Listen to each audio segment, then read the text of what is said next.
সামলে নিয়ে পিয়াস কলেজের সকলের সামনে মেঘার গালে ঠাস ঠাস করে থাপ্পড় লাগিয়ে দেয়। হঠাৎ পিয়াসের এরকম রূপ দেখে মেঘা ভীত হয়ে যায়। পরকে নিজেকে সামলে নিয়ে পিয়াস মেঘাকে উদ্দেশ্য করে বলতে লাগে। শোন, তোর আমি স্যার, তো স্যারকে সবসময় সম্মান দিবি।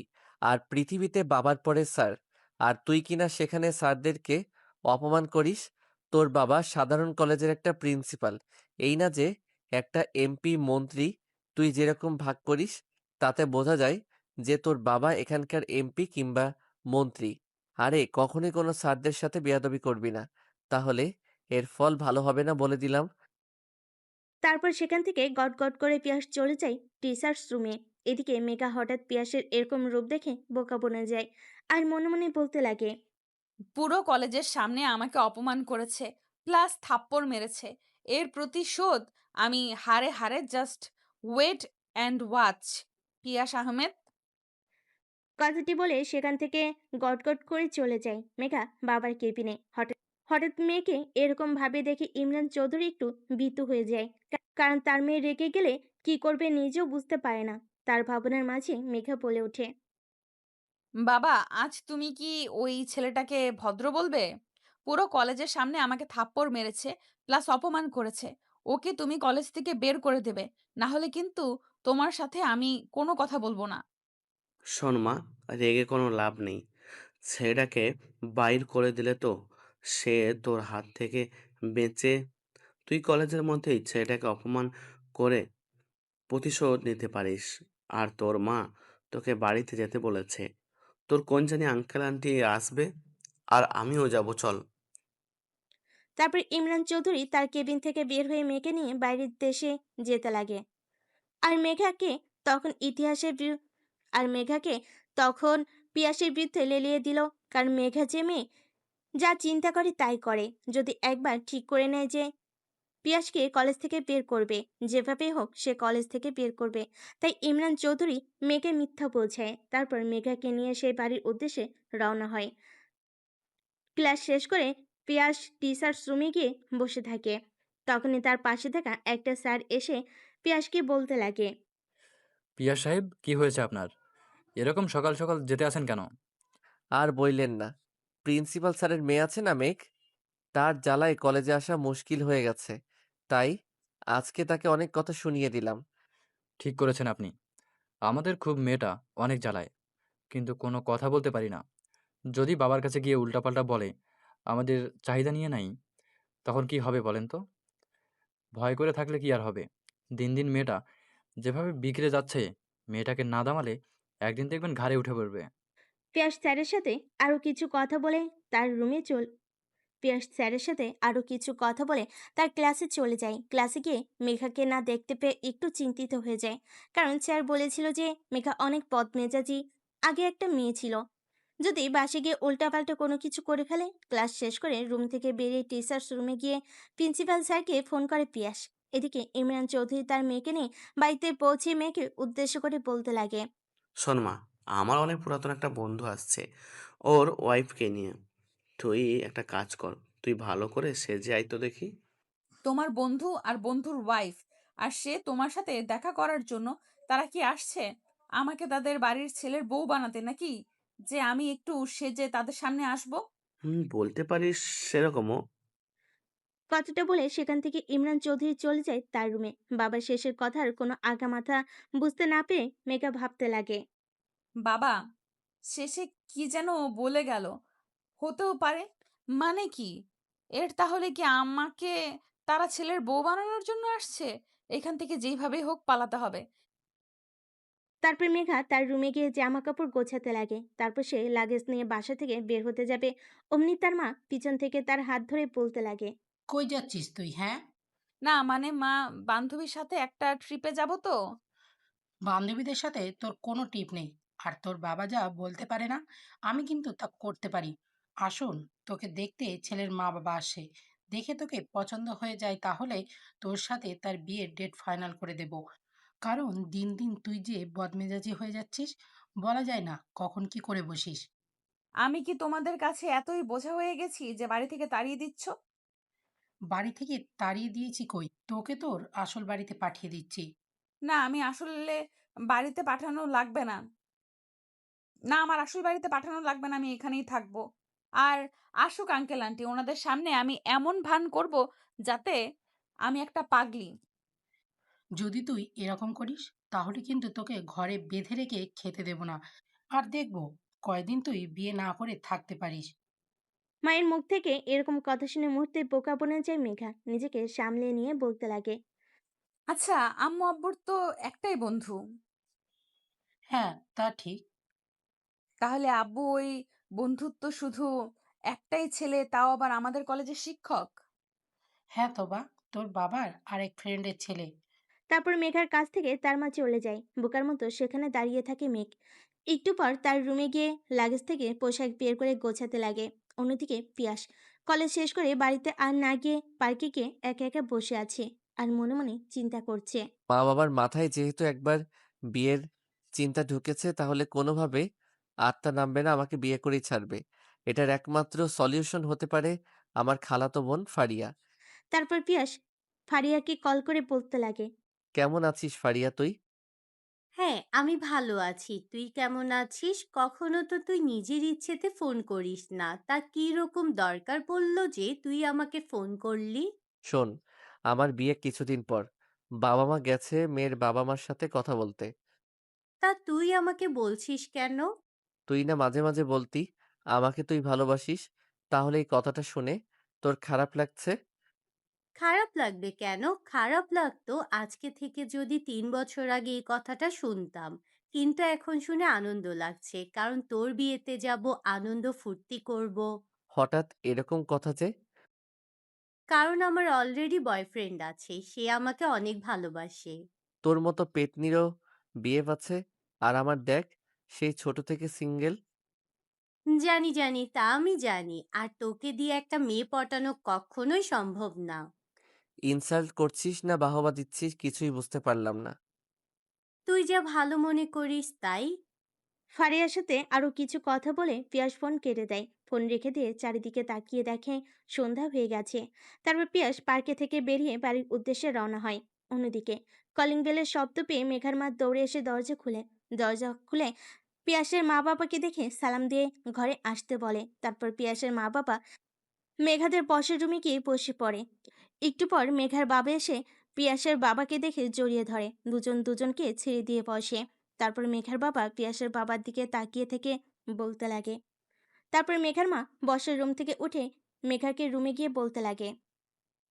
আমাদের সেই ছোট্ট থেকে বন্ধুত্ব আজ থেকে বেয়াই বেয়াই হবে। তা তুই সত্যি বলছিস। শোন পিয়াস, আসেন। জানতাম ওই কখনো আসবে না, তাই আগে চলে এসেছি ওর জন্য। আর অপেক্ষা করিনি। আরো বেশিক্ষণ আর থাকবো না। তোর মেয়েকে দেখে বেড ডেট বলে চলে যাব। মেঘার মা, যাও তো, মেঘাকে নিয়ে আসো। তারপর মেঘার মা মেঘাকে নিয়ে বসের রুমে চলে আসে। মেঘাকে দেখে পিয়াসের মা বলতে লাগে। কই তোরা, কি হলো? তোর জন্য অপেক্ষা করছে। মা প্লিজ বোঝার চেষ্টা করো। আমি লেখাপড়া শেষ করে তারপরে তোমরা যার সাথে বিয়ে দিতে চাও তাকেই বিয়ে করব। তোর কোনো কথাই শুনতে চাই না। ভালোই ভালোই যাবি, নাকি ঝাঁটা দিয়ে পিটিয়ে নিয়ে যাব সকলের মাঝে?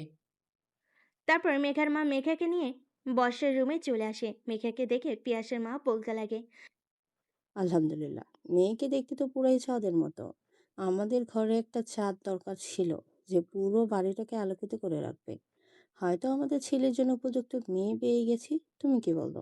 হ্যাঁ, তুমি ঠিকই বলছো। তা বন্ধু, সরি বিআই সাহেব, তাহলে বিয়ের ডেট ফাইনাল করি? দেখ, আমার একটাই মেয়ে, তাই তো ছিলাম ধুমধাম করে বিয়ে দিতে। আর ধুমধাম করে বিয়ে দিতে তো একটু দেরি হবে। তাই বলছিলাম কি, সামনের মাসের 2 তারিখে বিয়েটা হোক। আজকে তো কেবল মাসের 10 তারিখ, আর মাত্র কিছুদিন। হ্যাঁ, আমিও তাই বলি। আমরা একটা ছেলে, আমার একটা ইচ্ছা, ধুমধাম করেই বিয়ে হোক। তাহলে তাই হোক, সামনের মাসের 2 তারিখ। তুমি কি বলো? পিয়াসের মাকে উদ্দেশ্য করে বলল পিয়াসের বাবা কথাটি। অন্যদিকে পিয়াসের মা উদ্ভট দৃষ্টিতে তাকিয়ে আছে মেঘার দিকে। পিয়াসের বাবার কথা শুনে ঘোর কাটিয়ে বলতে লাগে। হ্যাঁ, 2 তারিখটাই ভালো হবে। তারপর তারা আরো কিছু কথা বলে। অন্যদিকে মেঘা চুপ করে নিজেকে শক্ত করে কথাগুলো শুনছে। মেঘার মনে চাচ্ছে। এই লোকগুলোকে যদি মেরে বাড়ি থেকে তাড়িয়ে দিতে পারতাম, তাহলে একটু এসেছে ছেলের বউ বানানোর জন্য। একবার আগে আপনার ছেলের সাথে বিয়ে হোক, তারপরে দেখেন কি করি। হঠাৎ পিয়াসের মা মেঘাকে উদ্দেশ্য করে বলতে লাগে। মা, তোমার হাতটা দাও তো। হাত এগিয়ে দিতেই পিয়াসের মা মেঘার হাতে একটা চুড়ি পরিয়ে দেয়। শোনো, এটা আমাদের বংশ পরম্পরায় অনুযায়ী চলে আসছে। আমার শাশুড়ি মা আমাকে দিয়েছিল চুড়িটা, তার শাশুড়ি মা তাকে, তার শাশুড়ি মা তাকে। এরকম করতে করতে অনেক বছর হবে এই চুড়ির বয়স। তোমাকে আমাদের অনেক পছন্দ হয়েছে, তাই আমার হাত থেকে খুলে তোমার হাতে পরিয়ে দিলাম। চুরি পড়া শেষ করে মেঘার রুমে চলে যায়। অন্যদিকে বিয়ের ডেট ফাইনাল করে পিয়াসের মা আর পিয়াসের বাবা বেরিয়ে পড়ে তাদের বাড়ির উদ্দেশ্যে। অন্যদিকে পিয়াস পার্কে থেকে উঠে বাড়ির উদ্দেশ্যে রওনা হয়। বাড়িতে এসে দেখে তার মা বাবা এখনো আসেনি। তার কাছে থাকা চাবি দিয়ে বাড়ি খুলে বাড়িতে প্রবেশ করে। তারপর সোজা তার রুমে গিয়ে ফ্রেশ হয়ে তারপর কিচেন রুমে এসে এক কাপ কফি বানিয়ে বসার রুমে গিয়ে টিভিতে খবর শুনছে আর কফি খাচ্ছে। একটু পর কলিং বেল বাজতেই পিয়াস দরজা খুলে দেখে তার বাবা মা সামনে দাঁড়িয়ে আছে। পিয়াসকে সামনে দিকে অগ্নি দৃষ্টি নিক্ষেপ করে পিয়াসের মা বলতে লাগে। তোকে কতবার করে সকালে বললাম যে কলেজ থেকে দুপুরে চলে আসবি, তোকে নিয়ে মেয়ে দেখতে যাব, কিন্তু তুই আসলি না কেন? আসলে কলেজের প্রিন্সিপাল আমাকে ছুটি দেয়নি। থাক, আর মিথ্যা বলতে হবে না। পিয়াসের সাথে আরো কিছু কথাবার্তা বলে তার মা বাবা তাদের রুমে গিয়ে ফ্রেশ হতে লাগে। একটু পর নিচে এসে পিয়াসের বাবা পিয়াসের কাছে বসে পড়ে আর পিয়াসের মা কিচেন রুমে গিয়ে রান্না করতে লাগে। রাতে খাবার টেবিলে পিয়াস পিয়াসের মাকে বলতে লাগে। শোন, আমাদের মেয়ে অনেক পছন্দ হয়েছে, তার জন্য বিয়ের ডেটটাও দিয়ে এসেছি। সবকিছু যেহেতু আমাকে ছাড়াই করছো, তাহলে বিয়েটা আমাকে ছাড়াই করো। কেন, তোর আবার কি হবে? আমি তোমাদেরকে বলেছি আমি বিয়ে করব না। তোমরা আমাকে জোর করে করাচ্ছ। বিয়ের দিন দেখো, আমি বাড়ি থেকে চলে যাব। যদি বিয়ের দিন কোনো প্রকার ঝামেলা তুই করিস কিংবা কোথাও যদি যাস তাহলে একেবারে চলে যাবি। কারণ আমার মান-সম্মান নষ্ট করে বাড়ি থেকে চলে গিয়েছিস। আর তোকেও আমি ত্যায্যপুত্র করে দিব। বাবার মুখ থেকে এরকম কথা শুনে মুহূর্তে বোকা বনে যায় পিয়াস। তখনই পিয়াসের মা পিয়াসকে উদ্দেশ্য করে বলতে লাগে। শোন, তোর বিয়ের ডেটটা আমরা আগামী মাসে 2 তারিখে দিয়েছি, আর কালকে তোর বাবাকে করে কাজ ছাপাতে যাবি। তারপর আরো কিছু কথা বলে পিয়াস তার রুমে চলে যায় আর মনে মনে চিন্তা করতে লাগে। বাবা মা যে কেন আমার কথা বুঝতে পারো না? আমি তো বলিনি বিয়ে করব না। বিয়ে করব, কিন্তু আমাকে একটা বছর সময়। কেবলমাত্র চাকরি পেলাম, নিজেকে একটু গুছিয়ে নেই তারপর। কিন্তু না, তারা আমাকে জানানোর প্রয়োজন না করে মেয়েকে দেখে যায়। আবার বিয়ের ডেটও দিয়ে আসে।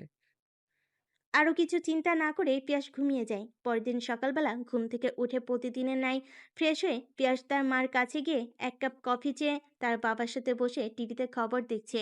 অমনি পিয়াসের মা পিয়াসের কাছে এসে বলতে লাগে, আজকে বিকালে আসার সময় বিয়ের কার্ডটা দেখে আসিস। তোর যেটা পছন্দ হয় সেটাই অর্ডার দিয়ে আসিস। তোর কোনো বন্ধু থাকলে মোবাইলে ফোন করে দিস। হাতে কিন্তু বেশি সময় নাই, আর মাত্র অল্প কিছু দিন। আজকে মাত্র 11 তারিখ। বিয়ে হবে সামনের মাসের 2 তারিখে। এত তাড়াতাড়ি কেন করছো? 10টা না 5টা না, আমার একমাত্র ছেলে বিয়ে বলে কথা, ধুমধাম করে করব। তার জন্যই আগে থেকেই সকলকে দাওয়াত দেবো। তারপর পিয়াস তার মায়ের সাথে আরো কিছু কথা বলে রুমে গিয়ে ফ্রেশ হয়ে কলেজের উদ্দেশ্যে রওনা হয়। পিয়াস কলেজে গিয়ে কলেজ গেট দিয়ে কলেজের ভিতর ঢুকতে যাবে, তখনই কার সাথে যেন ধাক্কা খেয়ে মাটিতে পড়ে যায়। চোখ তুলে দেখতে পাই তার উপরে মেঘা শুয়ে আছে। মেঘা তার দিকে অপলক দৃষ্টিতে তাকিয়ে আছে। মেঘা নিজেকে মুহূর্তের সামনে নিয়ে পিয়াসকে উদ্দেশ্য করে বলতে লাগে। চোখে দেখতে পারেন না? কানা নাকি আপনি? কথাটা বলে কলেজের সকলের সামনে পিয়াসকে ঠাস ঠাস করে থাপ্পড় মেরে দেয় মেঘা। মেঘার থাপ্পড় খেয়ে মরতে বোকা বনে যায় পিয়াস। তারপর পিয়াস চারিদিকে তাকিয়ে দেখে কলেজের সকল ছাত্রছাত্রী তাদের কীর্তি আলাপ দেখছিল। মুহূর্তে সেখান থেকে চলে যায় পিয়াস টিচার্স রুমের উদ্দেশ্যে। টিচার্স রুমে গিয়ে মুখ গোমরা করে বসে আছে, তখনই পাশ থেকে আইটি স্যার পিয়াসকে উদ্দেশ্য করে বলতে লাগে। পিয়াস সাহেব, কি হয়েছে? এরকম গোমরা মুখে বসে আছেন কেন? তারপর পিয়াস স্যারকে সকল কথা খুলে বলে। সকল কথা শুনে পিয়াসকে উদ্দেশ্য করে বলতে লাগে। মেয়েগুলো আপনার উপরে রেগেছিল। কি করবে বুঝতে না পারে এমন একটা কাজ করে বসে, যাতে আপনাকে অপমান করা যায় সকলের সামনে। আপনি এরপর থেকে মেয়েগুলোর কাছ থেকে একটু সতর্ক হয়ে থাকবেন। কথাটি বলে সেখান থেকে ক্লাসরুমের উদ্দেশ্যে রওনা হয় পিয়াস। পিয়াস তার ক্লাস না করে কলেজ থেকে বেরিয়ে একটা পার্কে গিয়ে বসে থেকে আর আনমনে ভাবছে। মেয়েটা সকলের সামনে আমাকে অপমান করলো। এর প্রতিশোধ তো আমি নেবই, হাড়ে হাড়ে নেব। পিয়াসের ভাবনার মাঝে হঠাৎ করে একটি মেয়ে বলে ওঠে। ভাইয়া, ফুল নেবেন ফুল? হঠাৎ কারোর কথা শুনে পিয়াস পাশ ঘুরে দেখে একটা ছোট্ট মেয়ে হাতে কিছু ফুল নিয়ে দাঁড়িয়ে পিয়াসকে উদ্দেশ্য করে বলছে কথাগুলো। মুহূর্তের মাঝে নিজেকে সামনে নিয়ে পিয়াস বলতে লাগে। না মামুনি, আমি ফুল নিয়ে কি করব? ভাইয়া, ফুলগুলো নিয়ে গিয়ে ভাবিকে দেবেন, দেখবেন ভাবি অনেকটাই খুশি হবে। তুমি ভুল ভাবছো, তোমার কোনো ভাবি নেই। তাহলে ভাইয়া এমনিতেই নিয়ে নেন না। একটু করুণ দৃষ্টিতে বলল কথাগুলো। না ভাইয়া, তোমার মতো ফুলের হাতে ফুল মানাচ্ছে, আমার হাতে কখনোই মানাবে না। তারপর মেয়েটি পিয়াসের দিকে একটু ক্রোধ দৃষ্টিতে তাকিয়ে থাকে। তারপর মেয়েটি সেখান থেকে চলে যেতে যাবে, তখনই পিয়াস পিছন থেকে ডাকতে লাগে। আচ্ছা, ফুলগুলো কত করে? পিছন ফিরে মেয়েটি পিয়াসের কাছে এসে বলতে লাগে, ভাইয়া, সকলের কাছে 15 টাকা বিক্রি করি। এখন সন্ধ্যা হয়ে গেছে, বাড়ি ফিরতে হবে।